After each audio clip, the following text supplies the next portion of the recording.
So if you've spent any time learning AI for your business, you've probably hit a vocabulary wall, right? You've heard database, API, MCP, connections, webhook, sync, piping, all of those keywords. What do they actually mean? Everybody throws these words around like you're already supposed to know them if you're watching YouTube content, but nobody stops to explain them.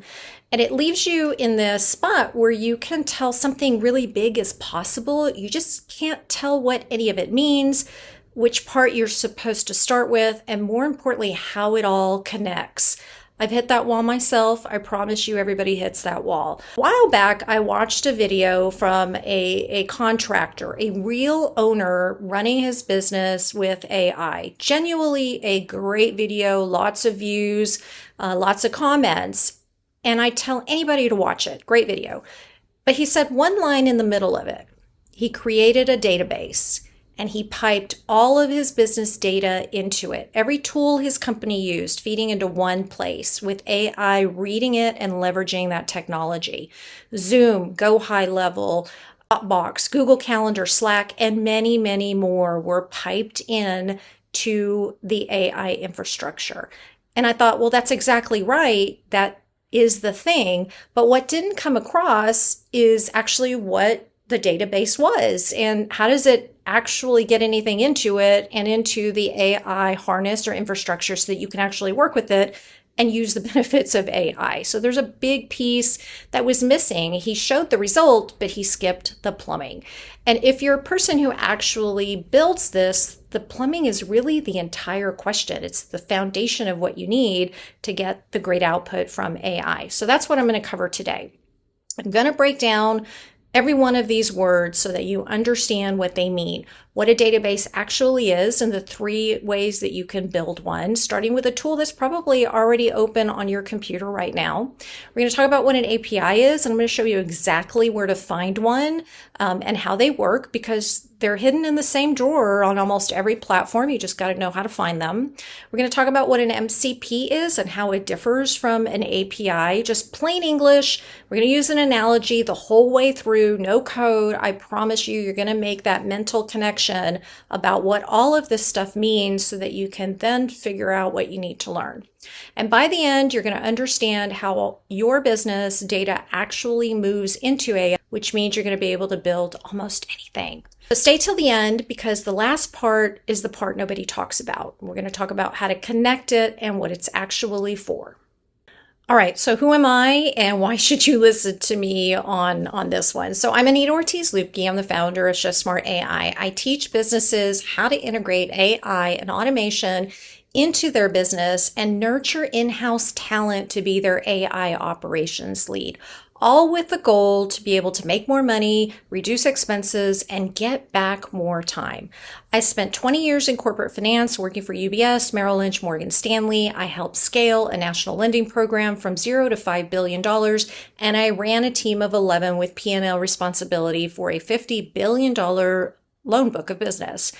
Then I left and I built my own. I moved to Texas, over 100 real estate deals, service businesses, and today I own and operate a boutique hotel in Texas wine country in addition to my AI and automation business.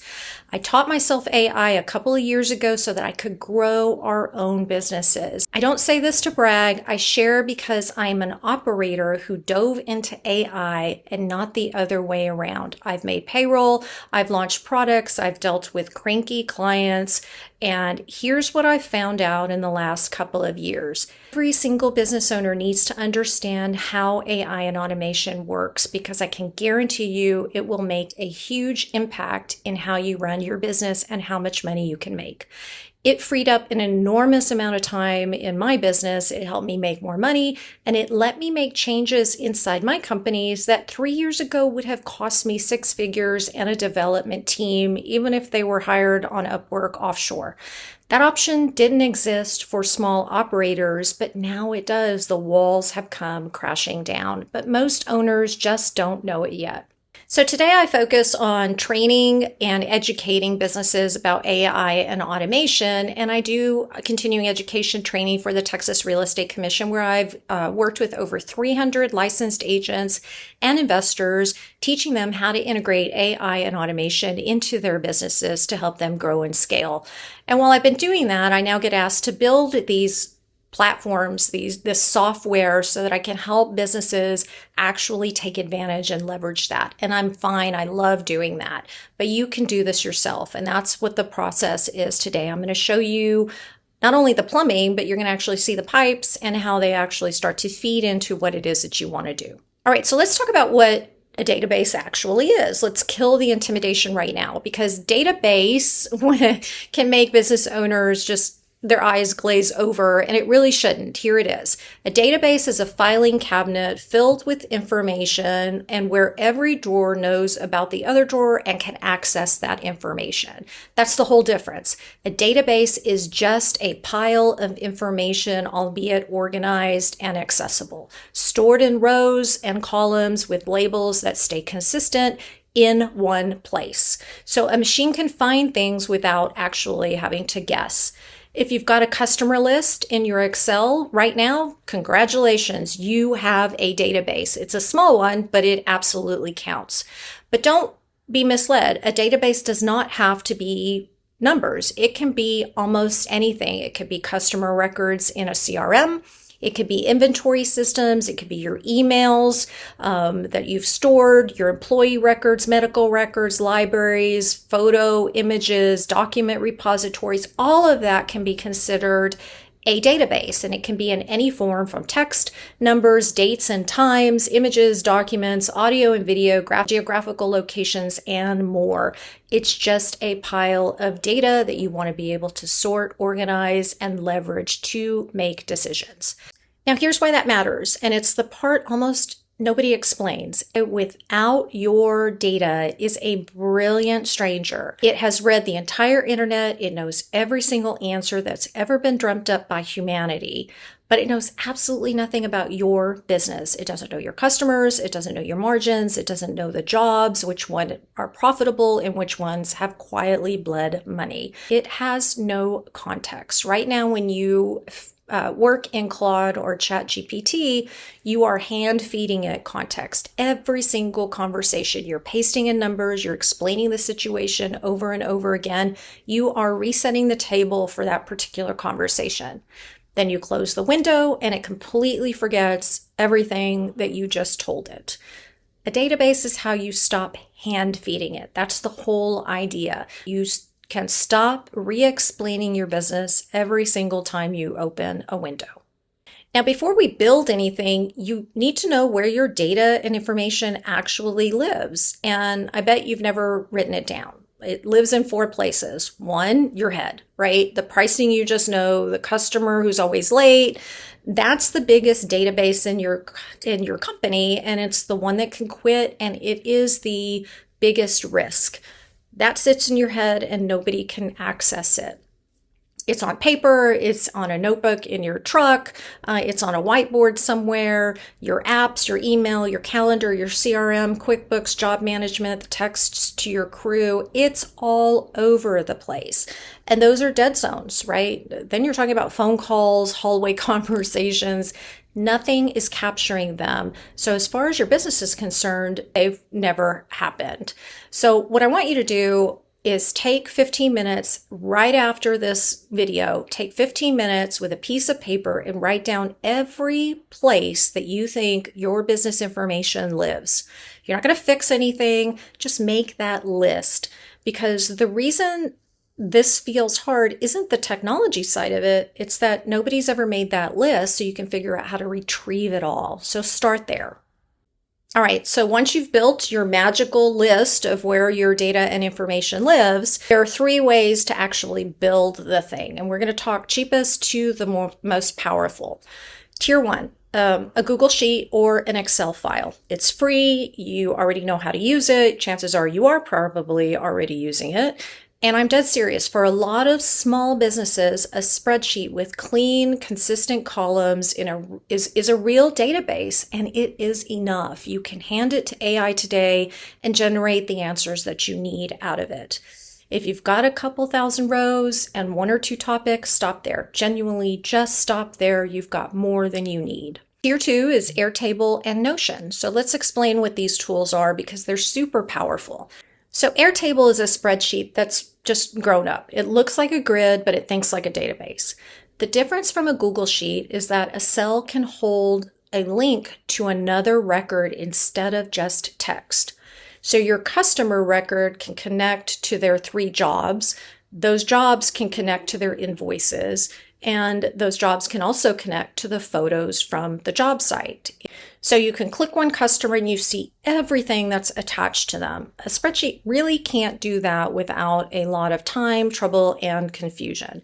Airtable is free to start. It's around $20 per user per month when you really need the good features. What is Notion? Notion is a documents tool that happens to have databases inside of it. So if your team already keeps their standard operating procedures, their notes, and their project pages in Notion, you can drop a simple database right in there next to the documentation and keep everything in one place. It's a simple way to choose. So how do you choose between Airtable and Notion? So if you have mostly structured records, customers, jobs, invoices, things that are organized pretty much the same way, you want to look at Airtable. If you have mostly documents and processes with some records attached, you want to look at Notion. But what if you're not using either one? Don't add one. Stay on a spreadsheet until it hurts, and then you can skip to either Airtable or Notion, or to tier 3, which is Supabase. So what is Supabase? This is a real database, the same kind that runs actual software. So here's what it is in one sentence. Supabase is a database that you rent on the internet instead of keeping it in a file on your computer. It's in the cloud. It sits online. It's always on 24/7. And anything that you connect to it can read from it or write to it at the same time. Your team, your website, your AI, any app you build all at once can flow through Supabase and be updated. What it costs, it's free to start, and I mean free. It's not a trial. A free project handles more data than most small businesses will generate in a year.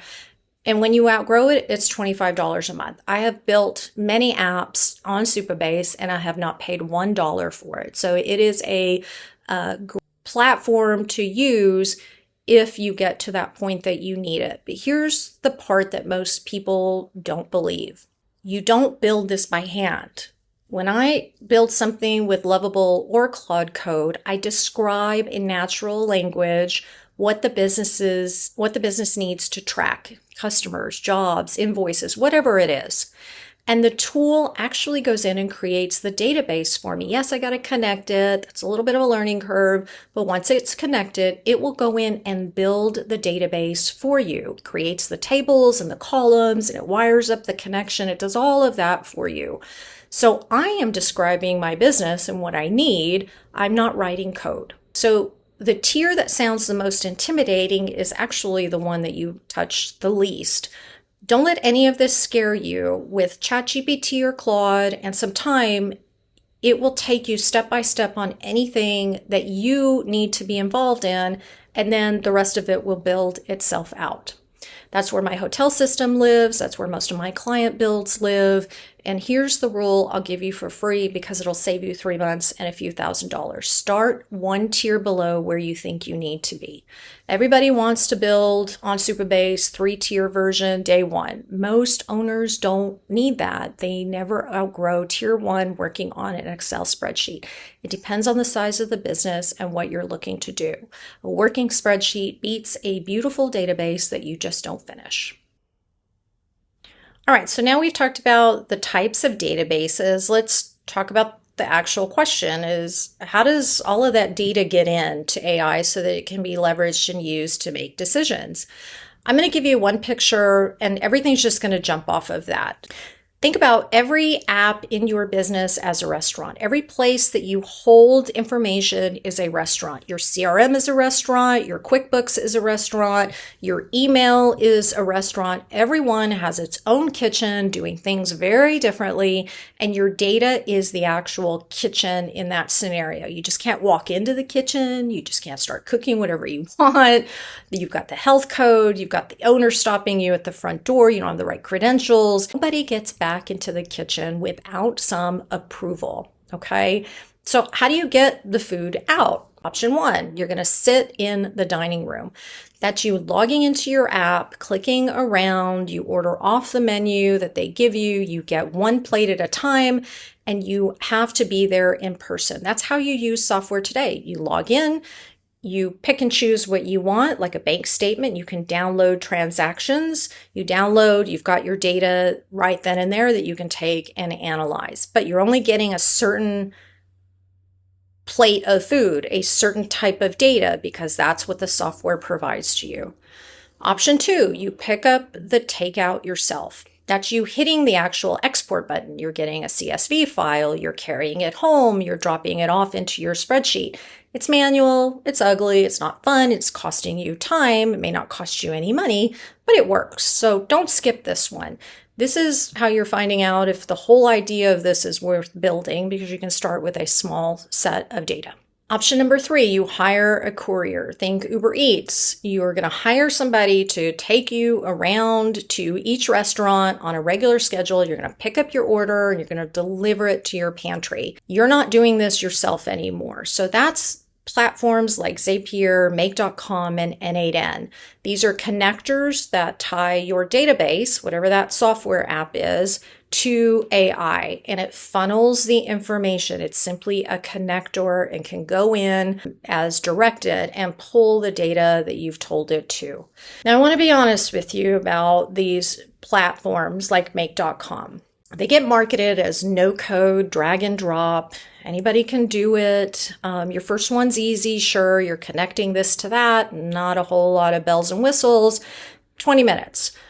The minute you start adding conditions, you are adding 2 and 3 and 10 different connectors because you're converting something to something else, or the cadence is changed, or you're going from software to software. That gets hard. It's not easy. There is a learning curve. There's lots of little checkboxes and things that you need to know that doesn't always use easy terminology. And so now you end up troubleshooting.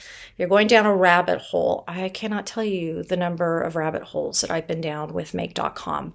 It is a learning curve. You're not building it, you are debugging it on a more consistent level than actually getting anything out of it. Now that's changed a little bit with AI coming in, because you can take pictures of N8N and Make.com screens, throw it into ChatGPT, tell it what you're trying to do, and it will explain back what to check off, how to fill this out, how to fix it.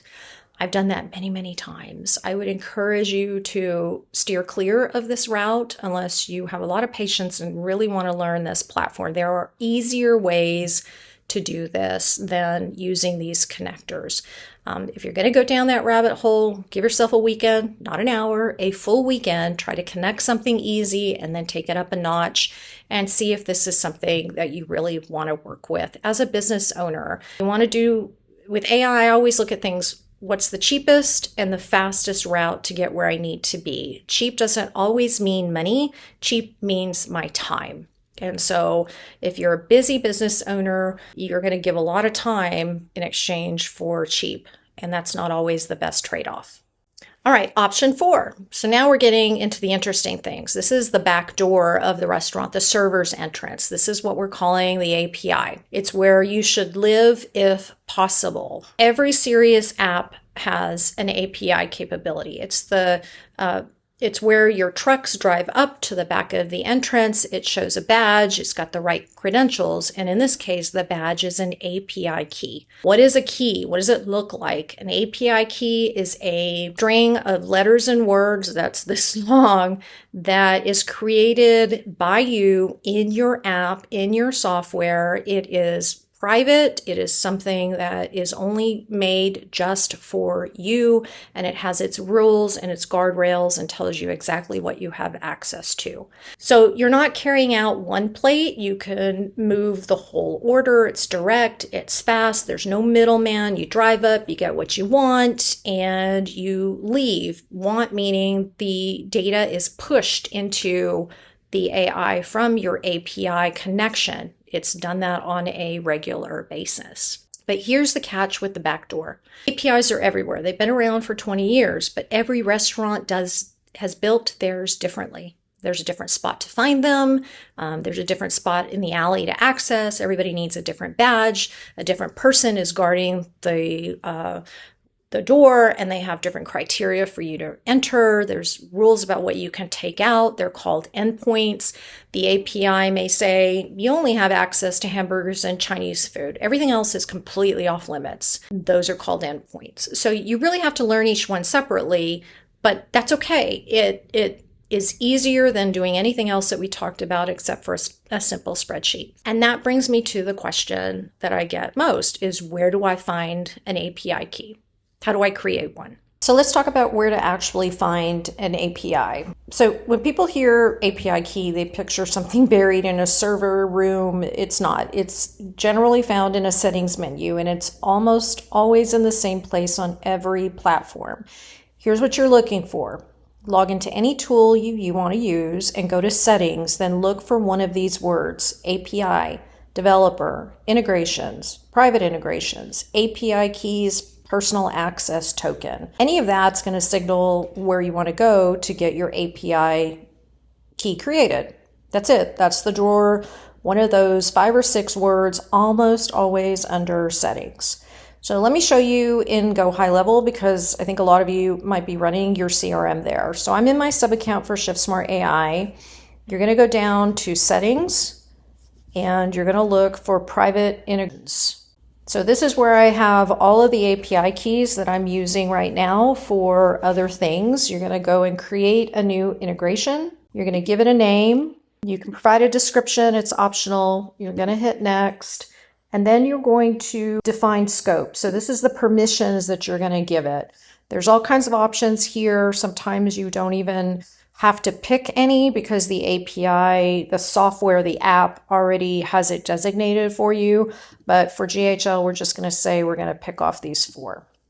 And you're going to hit create. There's your API key. So normally I wouldn't publish this, but I'm going to delete it right away. But I wanted you to see what it starts with. So GHL will start with these 3 letters, PIT. So that's it. That's the long API key that's got both letters and numbers. You're going to go ahead and copy that, because once you let this go, you are not going to see it again. So you want to copy this and save it in a safe place. But this is what you're going to put into your harness. You're going to put this into a Zapier or make.com if you're using those platforms. You're going to do it for a webhook. You're going to do it for anything in here that requires access to your database. And then you can always rotate. So if you accidentally publish those out into the public, you want to go ahead and rotate and or expire or completely get rid of it. So we're going to go ahead and rotate and expire it right now, but otherwise it would show up in my field, in my list of APIs. Okay, so we've talked about API keys. You know where to go find them. You know what they look like. Let's talk about MCP. MCP stands for Model Context Protocol. It's the newest one out there, newest kind of connection, but it's the one that's worth understanding because it's becoming more and more popular and gives you the most flexibility. So let's go back to our restaurant analogy. Right now, every restaurant has its own custom backdoor. We talked about that. Everything's done differently and you have to learn each one differently. MCP is what happens when every restaurant in town has standardized and agrees to the same backdoor. Same place, same badge, same rules.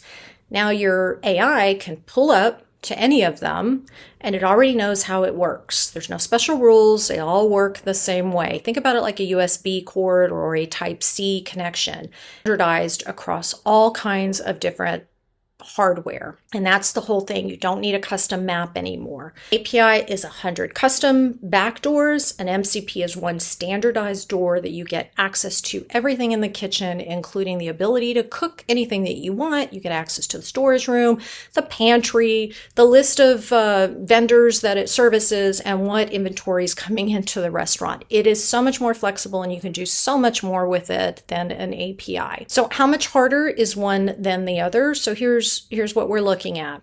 Use an MCP when a tool supports it. You'll find a connector, you'll connect to it, you'll log in, you'll approve the permissions. It takes you 2 to 5 minutes. It feels no worse than connecting an app to your Google account because that's kind of what it is.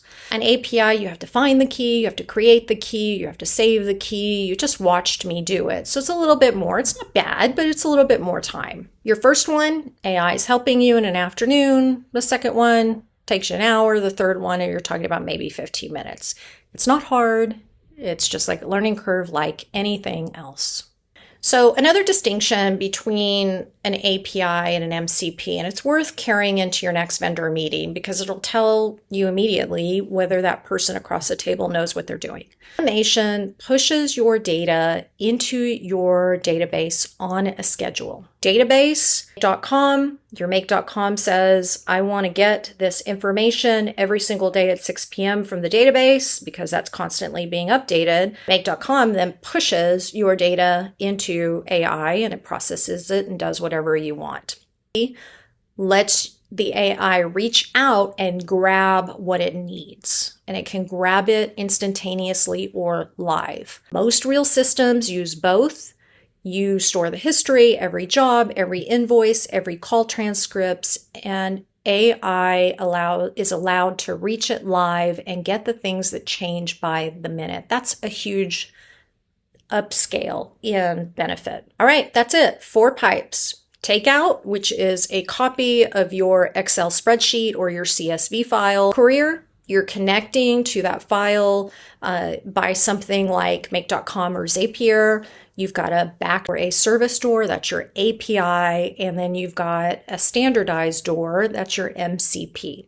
That's the answer to the question that I didn't see on that video. What does all of that mean and how do you connect it? All right, so before we move on, there's a couple things I want to share with you, and it revolves around security, right? Because most people and that's what I'm going to talk about right now. Some of your data does not go into this ecosystem. Things like bank credentials, health information, anything under an NDA, your API keys, anything that you would not feel comfortable sitting on the front page of a newspaper is probably something you don't want to load up into these systems because they can be broken into, people can take advantage, you may not know it's there, so don't even load it up if you are uncomfortable about it. Before you build, decide what's in, decide what's out before you connect anything, not after. That's the one decision that will keep you from waking up one day and realizing that your API key was publicly uploaded to GitHub, which is a repo everybody uses. Somebody lifted that API key because it is public, taken it and driven up your bill by thousands of dollars because you didn't know what was out there until you got your credit card bill. Or your bank account information is in there and your Chase account has now been cleaned out because you didn't know that information had been uploaded. So just keep that cognizant until you understand how to shield that information inside these systems. Don't test with it, don't play with it, just use other things. All right, so we've talked about a lot today and we're going to start to wrap this up, but let's talk about who actually does this for you. All right, so who's going to actually do all this work for you, right? You've got 3 options. You can do it. You can take the time to learn how to connect all of this together, build your systems, and you're off and running. It is valuable knowledge. It will take time, but you absolutely can do this. You can hire somebody on your payroll. So find somebody in your company that is inquisitive, is detailed, likes to learn, has an interest in AI and automation. Nurture that person to become your AI operations lead, and they can go figure out how to put all of this together and save you the time and money, but get the benefit of what you're trying to do. Or you can hire a consultant. You can hire somebody like me that will come in and strategize with you about what needs to be fixed, what needs to be pulled together. How do we pull it together? What are we going to build on the other end to help you achieve your business goals, and then connect it all together and you're good to go. Now, what are the trade-offs, right? Knowledge that you gain is knowledge you're always going to keep, and you can grow from there. The same with your person on payroll. So that person can grow into something more than connecting databases. They can build actual software for you. They can train, they can educate. So that I'm a big proponent of keeping that institutional knowledge and functionality of doing AI and automation in-house. Cultivate and nurture that particular person to help you with this. You can hire a consultant. That's going to cost you some money. The downside is, unless you put somebody on retainer every month, they come in, they do your project to your satisfaction, and then they leave.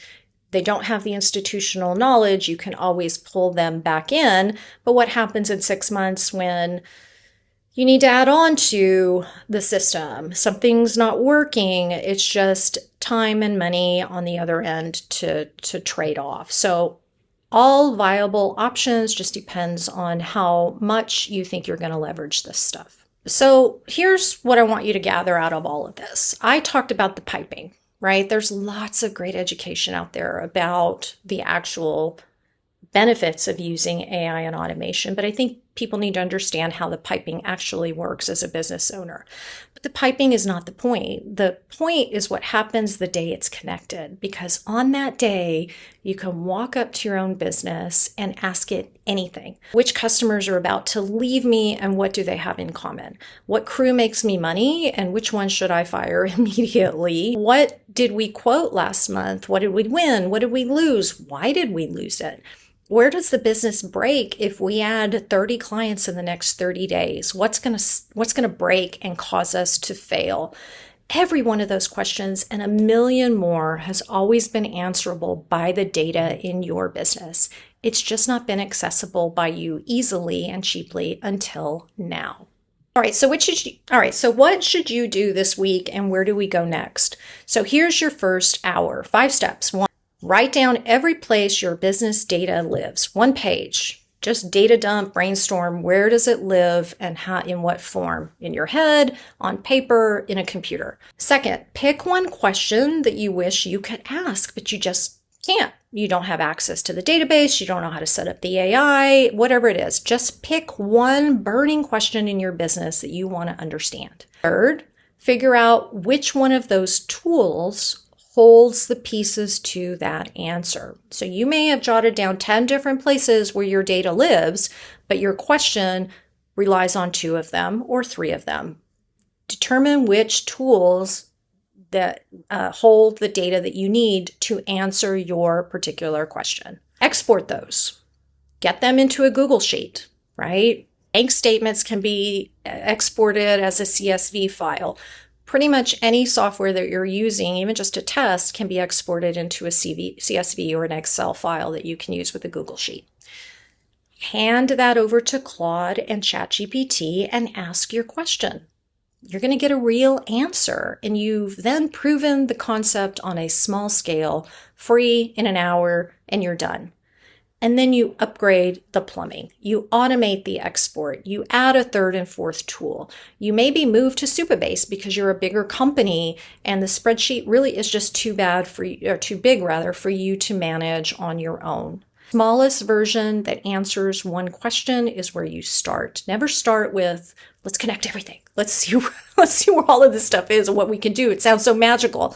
Don't start there. Start easy and get a taste for what you can do and whether or not you want to build it yourself or hire it out. And that brings me to the last thing. The piping is the part that you can learn. Knowing which question is worth asking and the answer in dollars, the return on investment, is the harder skill.